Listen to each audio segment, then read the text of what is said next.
ao EnvolveCast, né? Eu sou o Luciano, sou analista do comportamento, doutor em psicologia pela Universidade Federal do Espírito Santo, né? E diretor da clínica Envolve, aqui em Vitória, no Espírito Santo.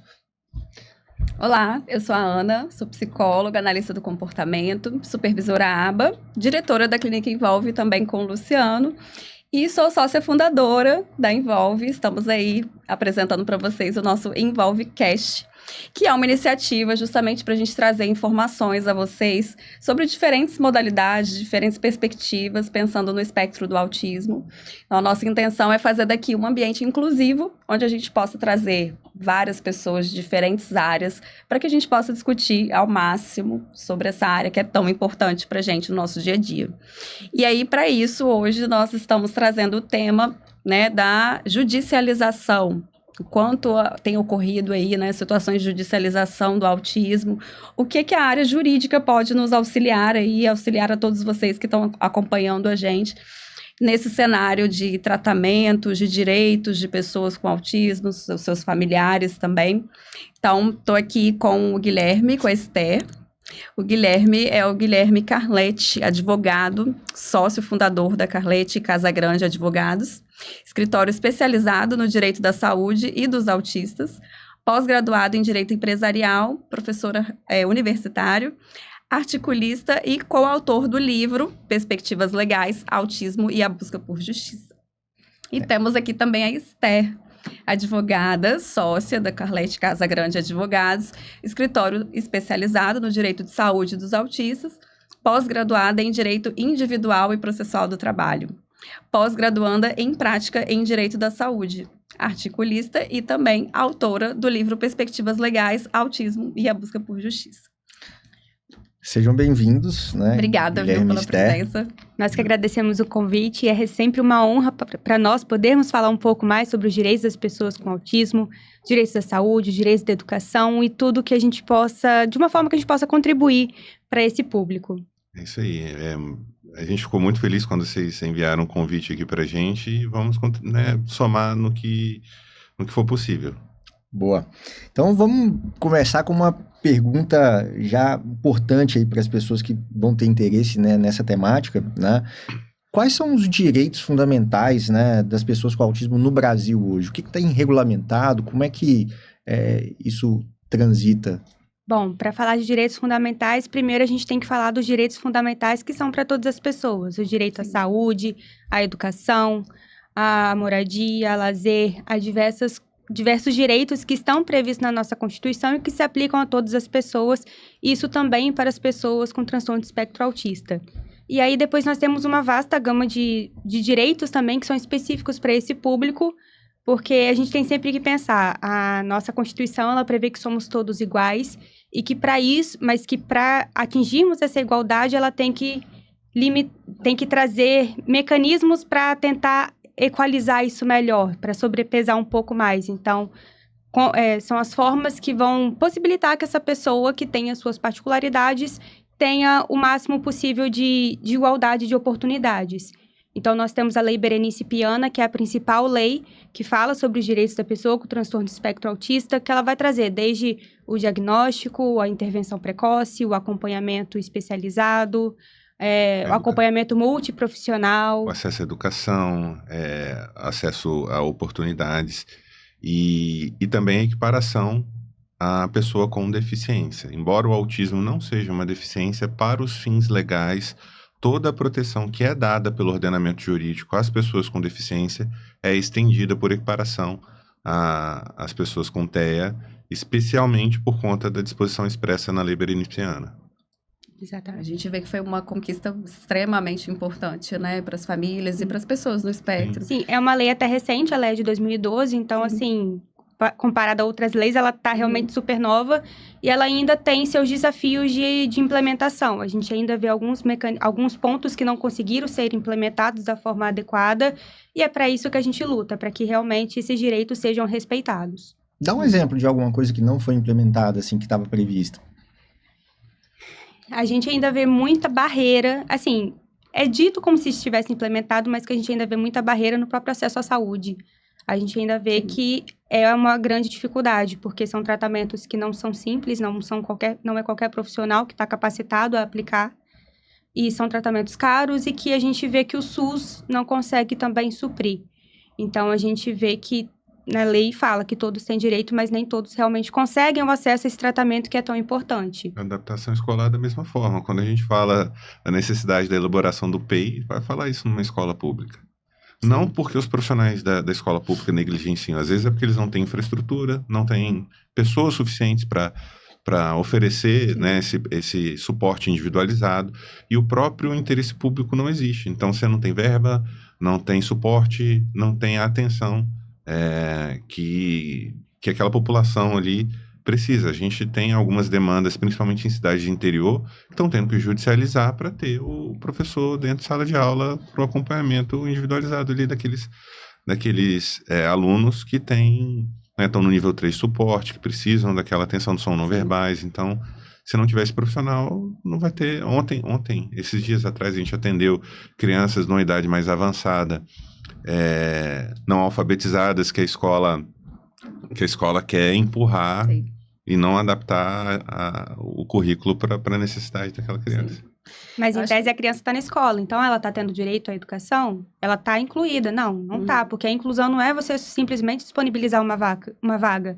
Você tem que ter os mecanismos para que aquela criança participe da vida escolar, que ela tenha também as mesmas oportunidades que as outras crianças na medida da necessidade dela também. Sim.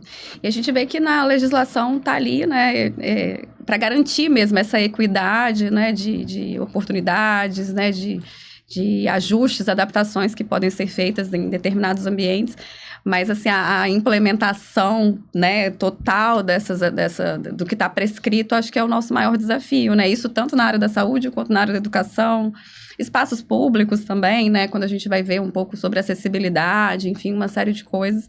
Já existe um progresso, né? Existe ali hoje pelo menos um desejo de mais pessoas, né? Hoje existe uma comunidade mais interessada no tema do autismo, mas a gente sabe que é um percurso ainda muito, muito longo, né? É difícil pensar em direitos fundamentais porque a gente está falando de muitas coisas, né? Assim, são vários detalhes que vão desde do acesso básico ali a atendimentos de saúde que são muito básicos, né, até um serviço bastante especializado, como é o caso que o nosso público precisa, né, tanto na parte de neurologia, né, na parte médica, quanto nas outras terapias. E aí a gente acaba percebendo, né, como o Guilherme comentou agora, pensando na parte educacional, né, na falta de um profissional escolar, enfim, que é um direito, né, do aluno, a gente vê cada vez mais o processo de judicialização acontecendo, né, que é quando realmente chega ao ponto de precisar acionar aí outras instâncias para garantir que esse direito seja preservado. Vocês podem explicar um pouquinho para o público o que é de fato a judicialização e quais são, né, situações que vocês têm vivido com maior frequência? Então, a judicialização, a gente diz que é o último recurso que a pessoa tem. Quando ela tentou ter acesso a um direito que é protegido por lei, que é concedido por lei a ela, e ela não consegue, ela tem que buscar quem pode tutelar, que é o próprio Estado. O Estado faz essa tutela por meio do judiciário. Né? Então, no caso de uma pessoa que precisa de um tratamento de saúde, né? De uma criança que precisa do tratamento de saúde, se ela não tem condições de ter um plano de saúde, ela solicita ao SUS. O SUS não responde ou responde de forma negativa, já dá o direito para que ela busque o judiciário. Se a pessoa ela tem um plano de saúde, ela faz a solicitação ao plano de saúde. O plano de saúde não responde dentro do prazo legal ou dá uma resposta negativa, ela também tem o direito de buscar o judiciário para tentar ter esse tratamento. Na mesma lógica é para o acesso à educação. Faz o requerimento à Secretaria de Educação. Não conseguiu o atendimento da demanda daquela criança, ela pode buscar a justiça para ter a tutela desse direito. Aí é um outro desafio, né? O primeiro desafio, depois de ajuizada a ação, é conseguir a tutela de urgência, que todo mundo chama de liminar, né? E que muitas pessoas confundem a liminar com a resolução do processo. A liminar nada mais é do que uma decisão transitória para proteger o direito daquela criança até o final do processo. Então, a partir do momento que o juiz concede a liminar, é para garantir que enquanto se está discutindo o objeto daquele processo, então se tem direito, se não tem direito, aquela criança possa ter o tratamento, que ela possa ter acesso ao professor, porque se ela não tiver, o prejuízo é flagrante, né, você não tem como voltar atrás, você não tem como restabelecer a condição anterior. Então, concede liminar, discute-se no processo que vai demorar aí um bom tempo, né? Agora, o maior desafio que a gente enfrenta nos processos judiciais é a falta de informação do próprio judiciário.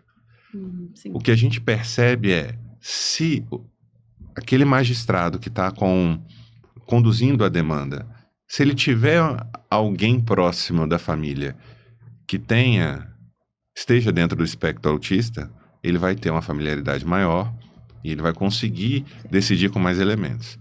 Aquele magistrado que não tem dentro do seu universo social mais próximo uma pessoa com TEA, ele vai decidir de uma forma completamente diferente. A gente já teve casos de ter em audiência questionamentos, mas o que é uma clínica de autismo? É uma escolinha? É uma creche? Ou esse médico não pode flexibilizar esse tratamento? Não é assim, né? São perguntas que parecem simplórias, mas são perguntas de quem não vive essa dor, essa dificuldade, não tem conhecimento do dia a dia de uma pessoa autista. É como se por trás dessa pergunta escondesse uma série de crenças, né, ou conhecimentos muito rasos sobre o que realmente significa aquela demanda, né? Exatamente. Porque se a gente estivesse falando, né, nesse mesmo exemplo de uma outra condição, né, médica também, não haveria essa flexibilização. Né? Quando a gente pensa em outros tratamentos de saúde, enfim, uma série de coisas. A gente tem que partir do pressuposto que a pessoa que está buscando o tratamento, ou a pessoa que está buscando a justiça, ela não está ali porque ela quer, ela está ali porque ela precisa. Você não vai no pronto-socorro, se o seu filho está com uma virose, porque você quer estar no pronto-socorro. É porque seu filho está precisando de um remédio, de uma atenção especial. Ninguém vai ali passear, fazer turismo. É necessidade. Então, enquanto a justiça como um todo não olhar como eu preciso disso, é necessário que o tratamento seja dessa forma, a gente vai encontrar algumas decisões que são dissonantes, né? São fora da realidade. Não são a maioria, ainda bem que não constitui a maioria, mas eventualmente a gente se depara com umas situações como essa. Isso é tão interessante, porque vendo alguns artigos que falam sobre judicialização, sobre impacto de judicialização, né, eu me deparei com um artigo de 2017 do CIDAV, né, e nesse artigo eles estavam avaliando, né, os custos familiares de tratamento de crianças, né, aos 6 anos de idade, considerando, né, o tipo de intervenção que elas receberam de forma precoce, até os 2 anos de idade. O que os resultados desse estudo mostraram, né, é que as crianças que receberam intervenção precoce e intensiva, né, até os 2 anos de idade, né, tiveram custos, né, muito reduzidos no decorrer da sua vida, né, gerando uma economia aí de aproximadamente $19 mil por ano, né, e isso traz para a gente uma discussão muito relevante, que explica até um pouco da questão das liminares, né? Mas, ao mesmo tempo, eu vejo que há uma falta de conhecimento de que a não intervenção, ela provavelmente piora a situação, porque ela vai gerar um custo mais elevado de tratamento, que vai se prolongar, né, enfim, por prazo indeterminado.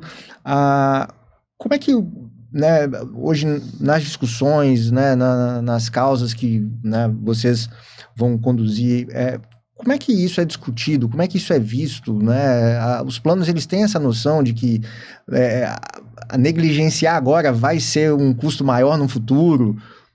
Deveriam ter, mas não é o que a gente vê na realidade. O que a gente vê é sempre a tentativa de minimizar o custo. Então, a gente tem que lembrar, o plano de saúde é uma empresa, a empresa precisa ter lucro, mas não é lucro a qualquer custo. A empresa, ela tem uma função social a cumprir, ela tem uma obrigação legal. A partir do momento que a pessoa escolhe ter como empresa um plano de saúde, ela sabe que vai ter as suas obrigações para cumprir. Mas o que a gente vê é sempre a tentativa de redução de custos. E essa é uma briga que a gente entra frequentemente, quando a gente entra com as ações que, A gente já teve casos de assim, não tem por que essa carga horária tão alta, mas é uma criança, assim, que acabou de receber um diagnóstico, está ali no auge da neuroplasticidade, o melhor momento para intervenção, é a intervenção intensa agora, que vai diminuir os custos dessa pessoa no futuro, mas a gente ainda vê que não tem essa necessidade, aí a gente começa a ver de novo aqueles absurdos de que é uma escolinha, de que é um passeio na floresta, já tivemos pessoas falando isso, então... realmente uma briga que a gente entra, mas igual, por exemplo, na nossa atuação, nós fazemos questão de, nas nossas petições, a gente explica o transtorno do espectro autista. A gente traz estudos científicos falando sobre a importância da intervenção precoce e intensiva, explicando como trazer para um leigo mesmo. A gente sabe que a gente vai estar se deparando com um leigo no processo, então a gente traz essa informação para facilitar, para que ele tenha elementos para julgar. E falando sobre a importância dessa intervenção, mas o que a gente vê é sempre um obstáculo, o plano tentando colocar um obstáculo para que não seja dessa forma. E a gente já falou diversas vezes isso. Uma intervenção agora, esse custo agora, que para eles só vem como custo, vai trazer uma redução de custo lá na frente, porque vai ter uma maior chance dessa pessoa ter mais autonomia, dela conseguir se desenvolver. Então, isso tudo vai diminuir a demanda dela pelo próprio plano de saúde no futuro. A gente já viu quantos estudos e tudo mais que falam que, principalmente nos adultos que são diagnosticados tardio, a quantidade de ansiedade, de depressão, isso tudo demanda custo do plano de saúde. O plano de saúde vai ter que fornecer consulta com os profissionais, vai ter que fornecer terapia, tudo isso também, por um tempo, às vezes, muito mais prolongado que se tivesse fornecido um diagnóstico precoce com intervenção precoce. Até lá no escritório, Luciano, as demandas de maior gravidade são de adolescentes que não tiveram o tratamento ou da forma adequada, ou no tempo adequado, ou de forma linear. Então, às vezes, teve lá quando era muito novinho, depois parou por questões financeiras, pandemia, por, sei lá, qualquer circunstância, e aí retoma já numa fase que o hormônio está explodindo, que a pessoa não consegue se comunicar, tem vários gatilhos para desorganização, para crises sensoriais, e aí culmina em episódio de violência. Então, o que é menos custoso? O que é mais barato? Né? Mais barato é difícil de falar porque é um custo muito alto. O que é menos custoso? Fazer uma linha do tempo, né? Ter uma linearidade desse tratamento que tende a ter uma resposta melhor, ou ter essa montanha-russa, muito custo, pouco custo, muito custo, pouco custo. E aí a previsibilidade do próprio plano, enquanto empresa, né, fica até mais difícil, porque na prática, né, observando na prática clínica, claro que a gente não consegue ser tão matemático, né, assim, preto no branco em relação ao desfecho de um tratamento, né, a maneira como essa pessoa vai se desenvolver no tratamento, mas a gente consegue ter ali inúmeros casos, né, de bebês, crianças que começaram muito pequenas e que começaram com uma carga horária bem alta mesmo, né, intensiva, como é previsto nas pesquisas, né, científicas. E a oportunidade de reduzir essa carga horária, ela é muito mais provável, está muito dentro isso, né, do que você falou, Guilherme, porque realmente quando o paciente ele começa mais tarde, a tendência é você ter um tratamento muito intensivo e com uma probabilidade um pouco menor da gente fazer essa redução, né, de jornada. E o contrário acontece, né, você começa com uma carga horária intensiva, com uma criança pequena, e aí, depois de 2 anos, 3 anos, enfim, quando você tem ali a possibilidade de diminuir essa carga horária, é um potencial, não só para a família, né, assim, da família ter né, mais qualidade de vida, conseguir ter outras oportunidades, porque assim como os pais, né, eles não desejam estar ali no pronto-socorro, os pais também não desejam ficar na recepção, né, de uma clínica ABA, por exemplo, ali aguardando, ou migrando, né, de clínica para clínica. Então, eu percebo que, pensando em judicialização, esse entendimento, a maneira como vocês colocam no próprio processo, né, o que é o espectro, como que funciona a intervenção, para ir meio que conscientizando, passando esse conhecimento para outra área, né, que é uma área, né, jurídica, como a de vocês, mas para que os profissionais também consigam saber sobre como que funciona, né, o que eu estou julgando no final das contas, né? A gente não consegue falar sobre o que a gente não entende. Sim. Então, até quando começamos a atuar com isso, o primeiro ponto nosso foi, vamos estudar, vamos entender sobre o que estamos falando, para aí sim a gente saber o que a gente está realmente pedindo e levar com que aquela pessoa, com que o magistrado, a pessoa que for receber aquilo, também entenda. Então, assim, nesse aspecto somos todos leigos, mas a gente Tem um monte de lugar para pesquisar, para estudar, basta ter vontade. Mas a gente facilita o que a gente pode também. A gente entrega os estudos, a gente entrega o que a gente pode. Tanto que não é incomum um processo nosso, do escritório, que é o que a gente pode falar, ainda numa fase inicial ter mais de 1000 páginas. A gente junta o estudo científico, a gente junta diretrizes da BPMC, O próprio SUS também. A gente junta parecer do Conitec. Então, são documentos que acabam sendo extensos porque ele tem que contextualizar, ele tem que direcionar tecnicamente os porquês são daquela forma. Né? E isso a gente utiliza como base para fundamentar até o nosso pedido de direito, porque não adianta eu jogar olha, o paciente tem direito ao tratamento de saúde, tá, mas por que ele precisa desse tratamento? O laudo médico, por melhor que ele seja, ele não vai destrinchar todas as demandas, todas as necessidades e qual é o fluxo de tratamento. O médico ele não entra nessa seara, ele vai dar o documento o mais conciso possível para aquela finalidade de direcionar o tratamento. E um outro desafio que eu vejo, assim, é uma pergunta, a gente sabe que quando as pessoas elas vão procurar um tratamento, enfim, né, relacionado a isso, vai se buscar, né, clínicas que sejam especializadas, pessoas que sejam especializadas, né, e hoje no autismo a gente sabe que existem pessoas que, né, quando vocês falaram, por exemplo, a primeira intenção muitas vezes é diminuir custo, e isso está relacionado às vezes a tentar invalidar um laudo que identifica a quantidade de horas de terapia, né? E quando você não é bem sucedido nessa estratégia, naturalmente você vai pensar então em reduzir custos com a equipe profissional, né? Existe algum controle hoje, né, no judiciário em relação a quem está capacitado, né, para fazer o atendimento dessas crianças? A nossa maior briga nos processos, a maior briga é realmente pela qualificação dos profissionais. Porque a gente parte que algumas questões ainda não têm regulamentação. Sim. Então, o que é a capacitação? Um curso de final de semana funciona como capacitação? Pode ser que alguém entenda que sim. Nós entendemos que não, que um curso de capacitação realmente precisa de capacitar. Então, você precisa de uma intervenção grande, você precisa de horas de estudo. Mas essa é realmente a maior briga que tem, a qualificação. Porque hoje, os planos de saúde, eles oferecem clínicas credenciadas. A gente não está mais naquele cenário de alguns anos atrás que não tinham clínicas. Hoje tem. Mas se são qualificadas, se são aptas a conduzir os tratamentos que estão conduzidos, aqui é a briga do momento. O psicólogo, por exemplo, não existe regulamentação do Conselho Federal de Psicologia para que o profissional que vá trabalhar com análise do comportamento, com tratamento de crianças, de pessoas com transtorno de espectro autista, tem que ter determinada formação. Quem dá essa diretriz, essa recomendação é a BPMC. Os órgãos de classe da maioria das profissões se omitem em relação a isso. Né? Recentemente, agora, saiu alguma coisa do Conselho de Enfermagem. Sim, o Conselho de Enfermagem agora, né? Enfim, é uma discussão muito mais ampla. Muito mais ampla. Então, assim, aquelas profissões que são linha de frente, elas se omitem. E aquelas que não estão dentro da operação de um tratamento multidisciplinar, elas estão tentando... Querem participar também. Estão tentando entrar. Eu sou uma pessoa totalmente favorável a se ensinar análise do comportamento em todos os cursos de saúde.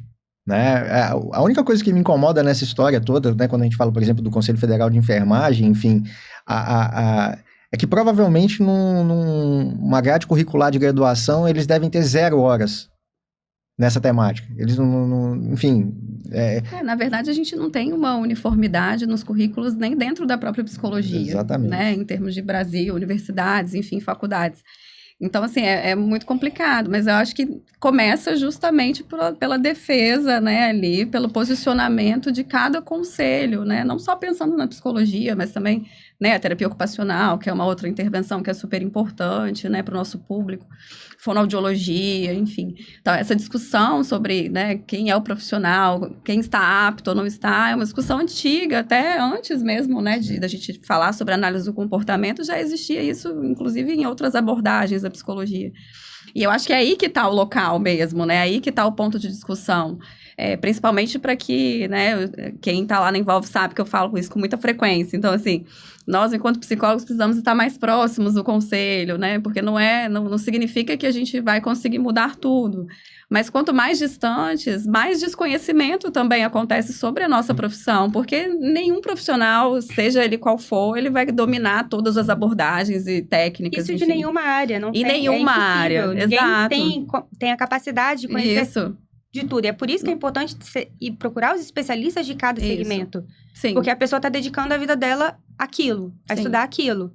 E quando a gente busca isso, um psicólogo, um analista do comportamento, busca um advogado, você está buscando porque você está com alguma demanda que precisa de uma atenção específica. Sim. E normalmente a gente não tem tempo para perder com quem não está preparado para isso, porque é investimento de tempo e também de dinheiro. Então, assim, vamos também considerar isso. Quando a gente está com alguma questão que a gente procura um especialista, é para realmente resolver o problema. Se a gente fica pingando de profissional que não sabe o que está fazendo, a gente está só prolongando. Eu fiz uma analogia um dia desses para tentar explicar o porquê que um fonoaudiólogo clínico não conseguia tratar a apraxia da fala, né? E eu vou usar essa analogia, né?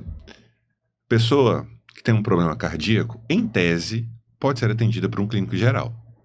Mas a depender da gravidade dessa cardiopatia, o clínico geral ele não vai conseguir suportar essa demanda. É a mesma coisa com um fonoaudiólogo, com um psicólogo, com um advogado. Um advogado generalista, ele talvez tenha uma noção sobre os direitos numa pessoa com transtorno de espectro autista. Talvez ele consiga encontrar ali uma fundamentação superficial que atenda a uma finalidade de entrar com ação judicial. Ele pode conseguir sucesso? Ele pode conseguir sucesso, a depender de vários contextos. Só que não tem profundidade, você aumenta o risco do seu cliente. A mesma coisa com um psicólogo, um fonoaudiólogo, né? Um processo é assumir riscos. Num processo terapêutico, você tem que reduzir riscos. Sim. Então, quando você está com um profissional despreparado, o risco, ele é do paciente. Quando você está com um advogado despreparado, o risco é do cliente. E processo é risco. Você não tem como garantir o sucesso no final da demanda. O que você tem que fazer é mapear onde estão os meus possíveis problemas dentro desse contexto aqui. E tentar eliminar esses problemas para conduzir num caminho mais confortável possível, né, e atingir essas metas. E tudo é muito relevante, assim, né, em termos de tratamento, quando a gente para pensar. Eu estou aqui até agora pensando, quando a gente começou a falar sobre o fato da liminar ser por si só, né, algo transitório, mas assim, até no meu tempo de experiência, né, que não é um tempo tão longo, mas assim, ao longo desses 15 anos, a gente acompanha, às vezes, liminares que estão ali há quase 10 anos vigorando. Aí eu fico pensando no inverso, se não existisse, né, se não houvesse a liminar, significaria que ao longo desses 10 anos inteiros, esse paciente não teria acesso àquele tratamento que ele começou aos 2 anos de idade, entende? Como que é importante ter um profissional, né, da área jurídica que tenha um conhecimento, né, mais profundo sobre essa área, porque eu fico pensando, eu consigo lembrar aqui vários pacientes aqui na minha cabeça em que começaram com 2 anos de idade através de uma liminar e que se não fosse essa liminar, muito provavelmente eles estariam começando um tratamento agora aos 10, 11 anos, vamos supor. Sim, agora que a gente tem um pouco mais de possibilidades, né, pensando em rede credenciada, porque naquela época não havia. Então, se não fosse a liminar judicial, ele estaria sem tratamento até pouquíssimo tempo, né, acredito. Até 2022, se discutia se o ABA deveria ser bancado, custeado pelo plano de saúde ou não. Em 2022, as resoluções da ANS pacificaram esse ponto. Agora, uma ressalva que eu tenho que fazer é que muitas mães chegam pra gente e falam, olha, tô vindo aqui para você conseguir entrar com uma liminar. Não é porque a gente entrou com um processo que a liminar vai sair. É garantia. Que é garantia. Depende um processo judicial. Isso é muito importante a gente fazer essa ressalva. Se entrar com um processo judicial, não é garantia de que você vai conseguir essa liminar em 1 semana, em 1 mês, em 6 meses, em 1 ano, em 2 anos. Depende. O poder de decisão está na mão do juiz. Se o juiz entender que naquele contexto não cabe a decisão da liminar, a gente vai recorrer, né? O advogado vai recorrer, vai fazer o que tiver ao alcance dele. Mas isso não traz garantia de que vai acontecer. É óbvio que a maioria dos casos conseguem. A maioria dos casos consegue. Se o contexto levar, né, o caso da criança ao direito que ela está buscando. Mas nem sempre isso vai acontecer. Sim. E aí a gente tem que trazer isso à realidade, porque é comum famílias procurarem como se fosse milagrosamente acontecer, entendeu? E nisso, uma dúvida que eu tenho, assim, uma curiosidade, né? Porque, como a Aninha falou, assim, a gente tem liminares que chegam, né, já completam, sei lá, 10 anos, né? E a liminar, ela sendo uma medida ali antecipada, né, a gente entende isso, mas ela, da mesma forma que garante ali o acesso ao direito de forma antecipada, até que seja julgado aquilo, ela também tem estabilidade, né? Então, para uma família, por exemplo, que tem ali um tratamento que está garantido por uma liminar, eventualmente vai acontecer, caiu a liminar, volta a liminar, enfim. Existe uma previsão de tempo, 10 anos, 20 anos, enfim, o que se espera de resolução disso? Em que momento será que isso vai ser resolvido? Adoraríamos ter essa resposta, porque assim, é difícil a gente medir um tempo de um processo, porque são vários fatores que podem interferir. Então, assim, tem processo que em 3, 4 anos sai da liminar e sai uma sentença. Tem processo que espera 10 anos. Assim, depende muito do que vai acontecer no decorrer desse processo. Porque tem todo um trâmite processual a ser seguido. A gente apresentou inicial, a gente tem que apresentar as provas, o mínimo de provas para a gente poder ter uma tutela de urgência deferida. Porque não é simplesmente entrar e pedir. Não, eu preciso que você me dê antecipado, mas eu tenho que dar condições do juiz dar essa decisão antecipada. Depois disso, a outra parte vai se manifestar, vai ter manifestação, quando envolve menor de idade, manifestação do Ministério Público, podem ter recursos no decorrer do processo, audiências, e tudo isso depende muito de vários fatores. Uma das partes pode pedir perícia, teve caso, um outro caso tem estudo social. Quanto mais intervenções dentro do processo, mais longo é o seu demorado tempo. fica. Mais demorado. Existe algum caso que já foi julgado, que já teve uma decisão definitiva, que pode gerar uma jurisprudência, alguma coisa? Tem muitos. Existem vários. Mas cada vara e cada tribunal tem o seu ritmo e seus protocolos. Aqui no Estado, aqui no Espírito Santo, não vou, né, nominar, dar o nome, mas tem varas que para uma citação, ou às vezes para uma decisão de tutela de urgência, demora 2, 3 meses. Isso é o primeiro ato do processo. Se você demora 2, 3 meses para dar o primeiro ato do processo, que em tese é um processo que tem prioridade, e é uma tutela de urgência, imagina o que resto. É Imagina o resto. Vai ser muito moroso, né? Vai Sim. ser um processo. Muito moroso. Aí depende da quantidade de processos que tem aquela vara. Às vezes é um juiz que está acumulado em mais de uma função, tem poucos servidores. Tudo isso impacta na duração do processo. Em contrapartida, a gente já teve processos que a gente entrou e no mesmo ano saiu uma sentença.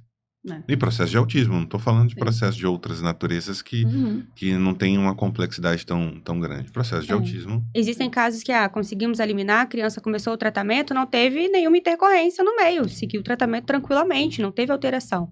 Agora, existem outros casos que no meio de uma liminar está em vigência, o plano credenciou uma nova clínica, na hora tenta fazer a transferência e começa as várias movimentações para que aquilo seja impactado, porque o plano sempre vai buscar a forma de minimizar os custos dele. E quando a gente fala de plano, né, assim, naturalmente a gente está reduzindo esse público a um público que tem condições ali de pagar um plano de saúde, que tem, né, eventualmente condição de pagar um advogado, né, mas a gente sabe que, assim, o autismo, ele não tem cara, ele não tem classe social, ele não está sujeito a essas classificações, né?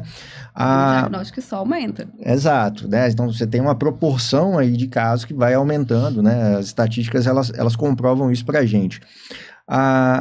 E no caso de uma família, por exemplo, que não tem condições de ter um plano de saúde, que precisa recorrer ao SUS, o SUS hoje ele está preparado para atender esses casos? Infelizmente, não. E da mesma forma, assim, a família que ela vai precisar recorrer ao judiciário para poder garantir esse tratamento pelo SUS, ou enfim, de outra maneira, o que ela pode fazer? Ela pode procurar uma defensoria pública? O que é indicado nesses casos? O SUS, ele é um sistema fantástico. Ele é maravilhoso, mas ele não consegue dar conta de tudo que tem de demanda. Não é à toa que a própria criação dos planos de saúde é a saúde suplementar. É para poder suprir aquilo que o SUS não consegue dar conta. Então, a própria razão de ser dos planos de saúde é justamente por conta do SUS não conseguir atender toda essa demanda. E no autismo isso não é diferente. A gente vê que o SUS não consegue atender essa demanda. A gente está falando, de novo, de tratamentos que são caros, com profissionais que a qualificação elas não são simples de serem tiradas. Então, o SUS não consegue dar esse suporte. O que o SUS faz hoje é muito pelas entidades filantrópicas, pelas APAES, pelas outras instituições, é através disso. A gente não tem clínicas do próprio SUS. Um município ou outro começa com uma clínica, mas que ainda não tem tempo suficiente para a gente ver se isso vai ser sustentável no longo prazo. Inclusive, aqui no Espírito Santo, a gente tem município que tem clínica, mas que ainda não deu tempo de ver como que isso vai funcionar. Então, assim, depende da vontade pública, e gestão de verba pública é algo muito complexo, não é tão simples de resolver. Escassez de profissionais. Exatamente. Hoje existe uma dificuldade muito grande, né, de encontrar profissionais de determinadas áreas, né, Sim. justamente até pela quantidade de pessoas que se formam nessas graduações, né, então a gente não está nem falando só sobre especialidade, né, o fato da pessoa estar se qualificando cada vez mais, e a gente tem aí poucos profissionais, por exemplo, no Brasil, com pós-graduação, enfim, mas em algumas regiões, inclusive, existe falta daquela graduação, do profissional graduado. A gente não está nem falando de alguém especializado. E do ponto de vista jurídico, Aninha, para entrar com o processo, é a mesma sistemática do que seria para uma ação contra um plano de saúde. A gente só vai ter um aditivo aí, que para o cumprimento de uma liminar, o Estado muito provavelmente vai ter que fazer uma licitação. Eventualmente ele vai, num curto prazo, dar um direcionamento para uma clínica, por um período X até que ele consiga fazer a licitação, mas o que vai observar é a licitação, né? O que vai ser cumprido efetivamente, essa criança vai ser por meio de licitação. Agora, a licitação ela depende da clínica estar interessada, ter profissionais que atendam os requisitos do edital, então tem uma série de dificuldades que são adicionais a um processo judicial contra um plano de saúde, que é uma realidade que não vai acontecer. Sim. Né?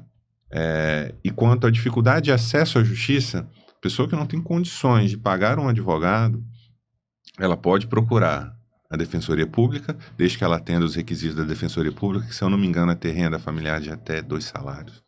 Certo. Posso estar enganado, mas tem uma faixa de renda que ela tem que atender, não pode ser uma renda muito alta, ou buscar atendimento nos escritórios, né, nos núcleos de prática jurídica das faculdades de Direito, que também prestam esse serviço gratuitamente. Sim. Né? São uma forma de desenvolvimento dos alunos de Direito, estão sempre supervisionados por professores que são advogados e que atuam na área. Que são as pessoas que se responsabilizam, inclusive, pelos processos. E é importante para quem está ouvindo, né, assim, lembrar mesmo dos núcleos de prática jurídica, porque é a oportunidade de você ter ali, né, pessoas que vão estar atualizadas, né, na parte acadêmica, né, e tudo, estão sendo supervisionados, então é super importante que todos conheçam. E muitas vezes é só ir até aquele local. Muitas vezes eu sei que as pessoas às vezes ficam preocupadas, por exemplo, se, né, aquela pessoa que está no núcleo de prática jurídica está capacitada, porque muitas vezes é um estagiário e tudo, mas todo estagiário ele está supervisionado por um profissional competente, que tem formação dentro daquela área, que tem toda um know-how acadêmico ali, que possa, né, orientá-lo de uma forma adequada. Então, embora também nas faculdades, quando a gente tem os núcleos de prática jurídica, existe também uma restrição em relação à renda, para que as pessoas, para que se possa, de alguma forma, retribuir, talvez, ali à sociedade, né, um pouco, né, do que se está produzindo com aquela formação, né, para que seja relevante socialmente ali. Agora eu fico pensando, né, de qualquer maneira, seja a gente pensando na perspectiva do plano de saúde ou pensando, né, na oferta de serviços, né, através do governo, enfim, e pensando também no que acontece nos processos judiciais, né, a necessidade de ensinar esse profissional que está na magistratura o que a gente está falando sobre tratamento, enfim.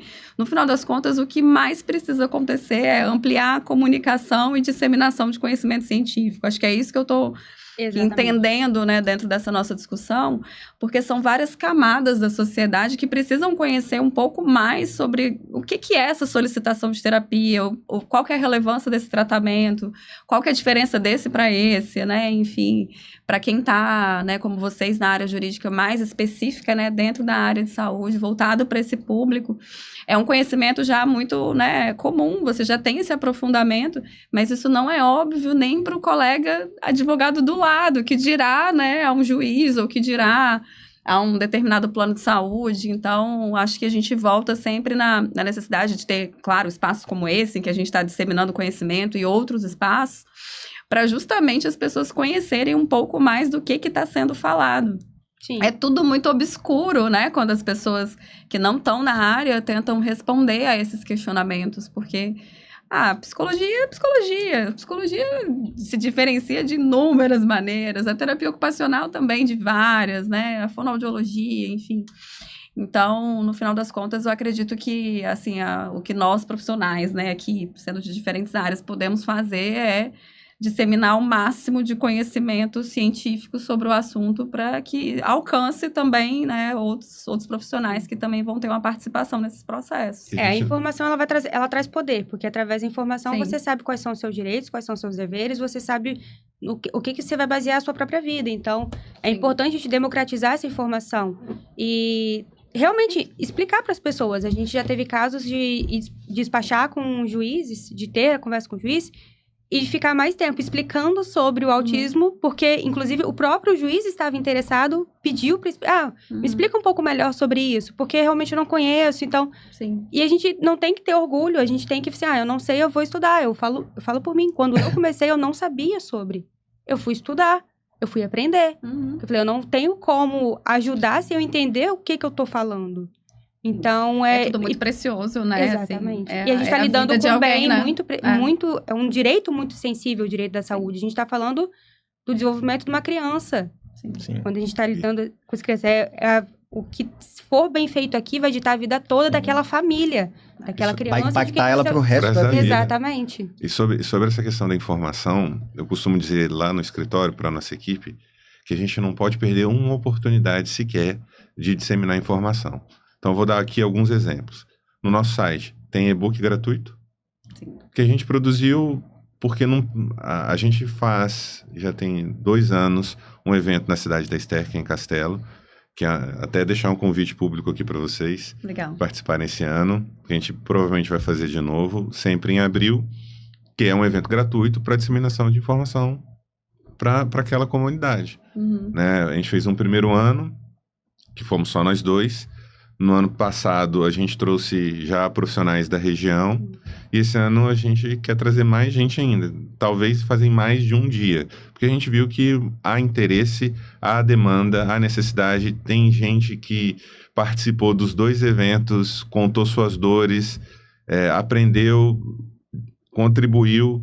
Então, forma uma rede, uma rede, que exatamente. permanece naquele local depois. Exatamente. O evento, ele tem esse poder, né? E aí, a gente criou os e-books para esse evento, para esses eventos, para que fossem distribuídos gratuitamente. No nosso dia a dia, já aconteceu de eu ir para uma sustentação oral, fazer a defesa no Tribunal de Justiça de um recurso que o Plano de Saúde interpôs. Nós fomos lá fazer a defesa e uma desembargadora foi voto divergente. A gente ganhou o recurso, mas uma desembargadora foi voto divergente. Eu fiz questão de falar para aquela desembargadora. Perfeito. Porque o argumento dela é: o plano tem a rede credenciada. Tá, mas o plano conseguiu comprovar que a rede credenciada dela possui profissionais qualificados, aptos a oferecer o tratamento que essa criança precisa? Porque a Resolução 539 de 2022 da ANS fala que o plano é obrigado a oferecer o prestador apto. Porque se ela não comprovou isso, ela não atingiu a finalidade da lei. Sim. Então, a gente tem que sempre lembrar isso. A gente não pode perder essa oportunidade de trazer isso para discussão. E falando né, disseminação de conhecimento, né, vocês trouxeram aqui para a gente, né, um livro que vocês são coautores, né, que é o Perspectivas Legais, né, Autismo e a Busca por Justiça, né, inclusive, né, vocês tiveram a gentileza de trazer alguns aqui para a gente poder sortear, de então, dar uma olhada. Né, daqui a pouco a gente vai colocar aí para vocês, né, as redes sociais, e a gente vai deixar aqui um sorteio para quem assiste o podcast, né, então vocês vão seguir lá Carlete Casagrande, né, no Instagram, vão seguir a Clínica Envolve, né, e a gente vai fazer um post de divulgação desse podcast, e aí nesse post vocês vão só digitar lá, eu quero, então tá seguindo os dois, digitou eu quero, vocês vão estar participando de um sorteio, né, desse livro super legal. E eu queria, assim, fala um pouquinho desse livro pra gente, da importância dele, né, eu tive a oportunidade de ler um pouquinho do capítulo de vocês também, né, então conta um pouquinho para o pessoal. O objetivo desse livro é justamente de democratizar a informação. Esse livro ele foi escrito com vários coautores, ele tem a organização da doutora Luísa Lucena, que também é advogada. Ele tem a participação de vários profissionais, advogados, temos profissionais da educação, profissionais da saúde, e cada capítulo traz um pouco sobre um tema específico do autismo. Nós tratamos sobre a mercantilização do autismo, porque com essa crescente de diagnósticos, com todo o avanço da ciência, a gente vê também muitas pessoas que querem surfar nessa onda. Exato. Quem nunca ouviu, né? Agora o autismo é um comércio, é um mercado, é uma exploração, é tudo caro. E a gente trata exatamente sobre isso, que para prestar um serviço sério, isso tem um custo. Para você ter essas qualificações, isso tem um custo. Então, a gente trata sobre essa mercantilização, sobre todas as perspectivas do paciente, das clínicas e da própria operadora de saúde. Sim. Na verdade, a gente também traz a discussão de quem é a responsabilidade pelo quê. Porque a gente percebe também que, sim, a família tem a demanda, a criança tem a demanda, mas sobre o tratamento, sobre os custos do tratamento, ninguém quer assumir. A família, porque não tem condições, é um tratamento caro. A maior parte da população brasileira não tem renda para suportar um tratamento tão caro e por tempo indeterminado. Os planos, o Estado, né, nem se fala, o Estado tenta jogar sempre para o plano de saúde. O plano de saúde, hoje, né, tem alguns números que já indicam que os tratamentos de autismo custam mais para o plano de saúde do que os tratamentos de câncer. Sim. Então, o plano de saúde ele quer se livrar desse custo de qualquer jeito e tentam transferir para a clínica a responsabilidade, né? Olha, mas você está cobrando muito caro, mas é possível você manter uma operação do jeito que é necessária, com um custo baixíssimo, né? É possível você ter a estrutura que é necessária para um tratamento de autismo com o valor que os planos de saúde estão dispostos a pagar? Então, se não houver uma reflexão de cada um desses agentes sobre qual é o seu papel no mundo, qual é a sua responsabilidade, o que você pode fazer para que toda essa atenção seja compartilhada por todo mundo, não vai resolver. Vai sempre ficar pesado para um dos agentes e todo o sistema tende a ruir. Então, e quem perde é a criança, é a pessoa que recebeu o diagnóstico. E pensar em soluções que sejam criativas e possíveis, né? Que eu acho que esse é o ponto também, né? É responsabilidade de todos enquanto sociedade, né? Assim, a gente consiga chegar num formato aí, né? Numa estrutura que seja viável, né? A gente compreende as dificuldades por todos os lados. Do nosso lado também, enquanto clínica, é muito complicado, é difícil, mas para as famílias também é muito difícil, para o plano também é difícil. A gente está falando de vidas. Então, realmente, tentar a melhor possibilidade possível dentro daquilo que é viável para cada grupo, né? Seja o profissional. Essa discussão é uma discussão muito longa, né? Se a gente parar para pensar até em quem se interessa por essa área hoje, né? Enfim, uma série de mudanças que aconteceram eu diria que nos últimos 10 anos tiveram muitas mudanças em relação a essa área. Mas o principal é a gente tentar, de alguma maneira, chegar a uma solução que seja viável, que os profissionais também, né? Eu puxo um pouco a orelha para o nosso lado, assim, porque realmente eu acho que dentro da parte clínica, né? De quem atua na parte clínica, é muito importante que você tenha discernimento sobre aquilo que você dá conta de fazer, né? Que você tenha uma previsão também de tratamento que seja eficaz, né, que não seja nem acima, nem abaixo do necessário para aquele paciente, porque a gente fala muito daquilo que está abaixo do que o paciente precisa, mas às vezes o tratamento está muito acima do que ele precisa por razões outras, que não só, que não é aquele paciente, não é a melhora. Então, é preciso muita ética também para atuar. E eu acho que falhas éticas, né, olhando também, né, puxando para a parte clínica, elas acabam respaldando os planos de saúde também para uma série de ações e entraves. Então, é a minha conduta hoje com o meu paciente que também vai facilitar ou prejudicar o acesso de outras famílias, né, pensando em operadoras de plano de saúde. Exatamente. Então, eu puxo a orelha mesmo, porque realmente eu acho que nós, enquanto profissionais de saúde, a gente tem um compromisso muito grande com isso. Então, a gente precisa estar muito atento à parte ética do trabalho, para que a gente tenha tranquilidade de que está sendo feito melhor, né?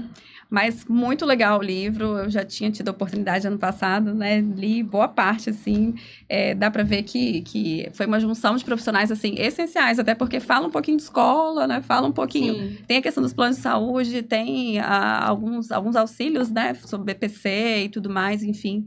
Então, ó, para quem tiver interesse, entre em contato com a gente também, mas teremos o sorteio, como o Luciano falou. Sim. E aí, em breve, a gente manda para vocês como é que vai funcionar o sorteio.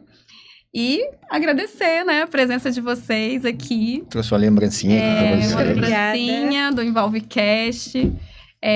Vocês estão, né, conosco aí já há bastante tempo. Confiamos muito no trabalho.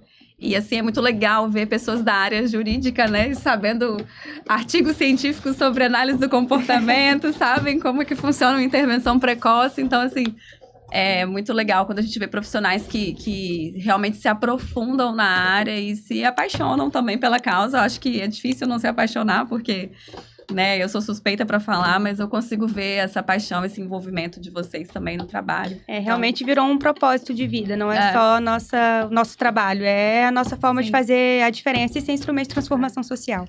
Deixa aí pra gente, né, Redes o sociais Instagram de de vocês. vocês, rede social, enfim, Nosso Instagram, site. carletecasagrande.adv, nosso site carletecasagrande.adv.br.